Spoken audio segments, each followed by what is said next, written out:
Mduduzi, thank you very much for your time. I wonder if you could tell us, are you still in hiding? Thank you so much, Lida. And also thank you for hosting me here. Let me say that I'm still not at my home.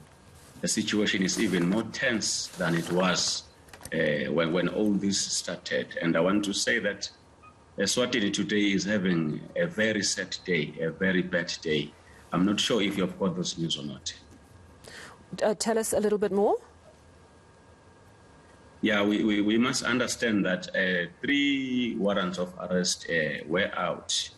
I learned of mine after some days, but the 2 brothers, which is Mduduzi Dube and Mduduzi Simelane, were arrested by the state. Yeah, they appeared for bail hearing sometime last week. The judge said he will make known her judgment soon. Then today, the judgment was delivered. The whole nation, the entire nation is very sad.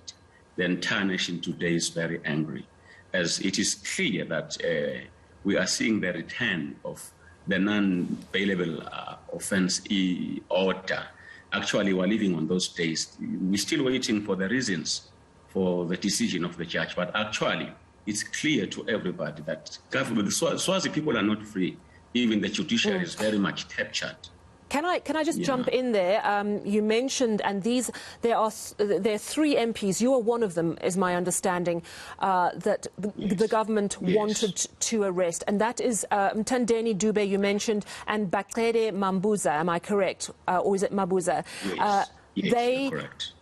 They were arrested last week, and you say judgment today. And what was the judgment? What exactly was the result? Is this to deny them bail, or to find them guilty of the charges? Yes, the judgment today was to deny them bail. Actually, when you follow the court proceedings for last week, it's really upsetting what we are made to hear today when the judge said, after so many days, the judge then said, bail has been deprived to our people. It is really so sad. The nation is so angry, and everybody's saying, where is the need for peace when our people are being persecuted by the state? Everybody's asking that question. Actually, people are saying, Honorable Kauzela, why are you saying we must be peaceful when the government is brutal on us? It's so sad. Actually, no one can convince the emotions of our people to cool down any longer, taking into consideration what the government is doing to the representative of the people. Because we must be clear here, even all these arrests, they are not genuine arrests. It's just a way of suppressing dissenting views in the country, Eswatini.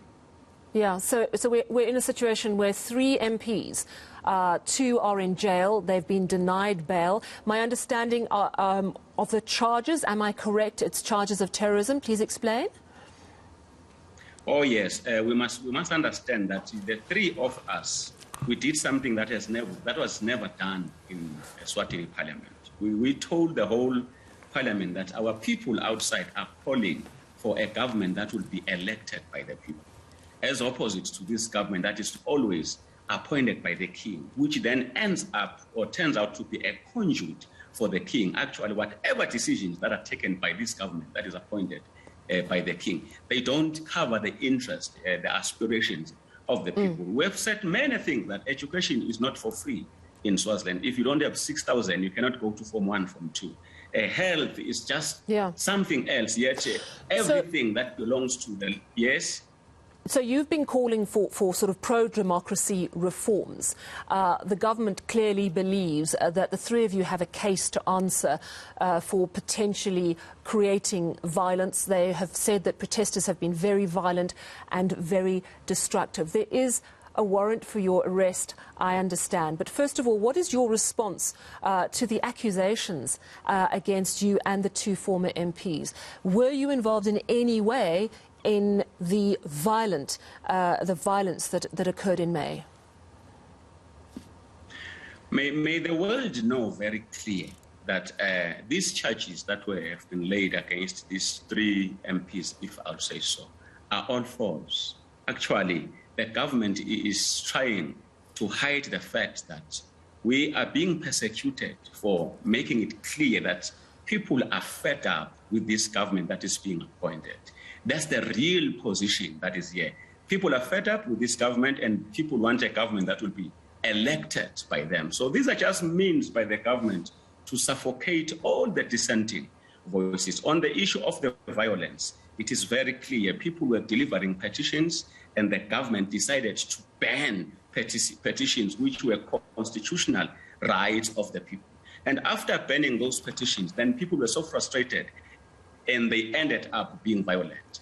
And for me, what comes first is the over 70 people who were shot and killed by armed soldiers of the state. For me, what comes first is the over 150 people who are injured as we speak. Some of them are walking with bullets in their bodies from the state. I've never seen such violence in this era of the 21st century.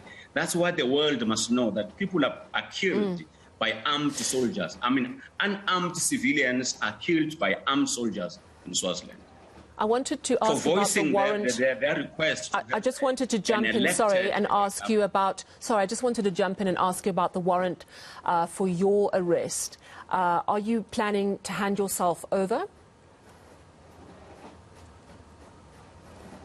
I've made it clear countless times that what comes first to me now is to push the liberation of our people, because I understand the government wants me to be in there, and they want me to rot in their cells for no reasons, whilst they are pursuing their issue of suffocating all the dissenting voices. I said to them, okay, it's not a problem. I will come. But for now, I'm busy mobilizing our people to rise against this dictatorial government, number one. Number two, I'm busy mobilizing the international community to get the best picture or the true picture of what is really happening in the country. After I'm done with that, I'll then go there, well, knowing very well that the world knows what's happening in Swaziland, and the people of eSwatini are up and demanding properly the rightful government that they deserve.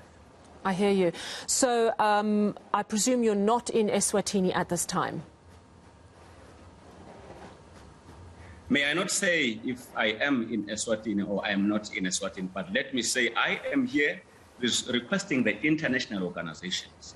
I am here requesting all the people of the world and the people of eSwatini to please come together and deal with this inhumane situation that is faced by the ordinary Swazi on the ground. And the issue of liberating our people, giving them a situation whereby we will be like other countries and be able to have a government that is elected, not a government that is appointed. For a South African watching this, you know, we are neighbours, but I want you to explain to our South African viewers why it's important that we care about what happens in eSwatini. My dear, let me bring in 2 points. Number one, so the South African people, I know they are truly affected by what is happening in eSwatini. I can say that grannies from Swaziland, I'm sure they are finding ways to get into South Africa and those grants that are enjoyed by the people of South Africa, because they are suffocated back home. That's number one. That means the economy of South Africa is affected when this dictatorial state in Swaziland is busy looting the people's funds. Number two, many students from Swaziland are crossing illegally to South Africa to steal the education of the South African people. That also tells South Africa that either ways you need to come in and assist us. I must also say that all those hospitals that are around the border between Swaziland and South Africa, I will call Ichele Juba or what. I'm sure if you go to them, you'll find that most of the people who are treated there are people that are crossing illegally from Swaziland to come and find help in South Africa. Because in Swaziland, the health infrastructure is in tatters. Maybe lastly, I must say it clear that the people of South Africa must remember very well that during those tough years, the people of Swaziland are the ones that took care of them. The people of Swaziland are the ones who were housing those people who were fighting for freedom in South Africa. I think it is time the people of South Africa stand up and say, we cannot sit down and relax when our neighbors are being suffocated by those in Mduduzi Simelane, you're an MP. You say that you are not going to hand yourself over. You would rather work to essentially force democratic change in eSwatini. Are you committed to non-violent solutions only? I'm very much committed to non-violence. Actually, I'm a strong believer. It is only heartbreaking that all our efforts of non-violence, all our efforts of calming the emotions of our people as they're being tortured by the state are being watered down. Like I've said even today, you see, I've tried everything, I've done everything to cool our people and plead with the government to do the noble thing and grant our people what they're asking for, which at least is dialogue. So in short, let me confirm to you and our people that I strongly believe in non-violence, in peaceful means, but I must say I'm facing pressure as the government I'm dealing with seems not to understand the language of peace. So it's beyond our hands. But I continue to call for peace. I continue to call for non-violence. And I plead with the world to help assist us before we lose it.